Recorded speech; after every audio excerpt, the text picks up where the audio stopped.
What up, team players? I hope you guys are doing well. I go by the name Azil. I'm a singer, songwriter, producer, and audio engineer.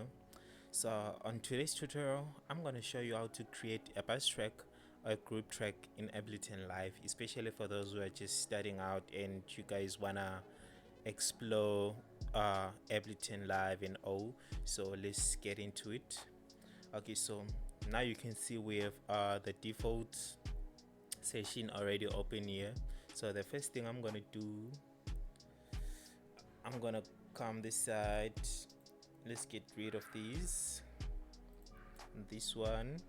And by the way, if you wanna add a track, you come to whether select any place and just right click and say add track. So that's how you add the track.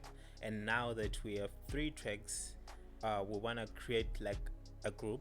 So what we'll do is we'll left click on the first track, hold shift, go to the third one, left click, then you select everything, and what you're gonna do is you press Ctrl G.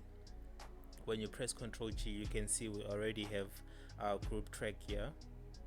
Then you can go ahead, right click, say rename, maybe say bus 1 Vox, save. So whatever you do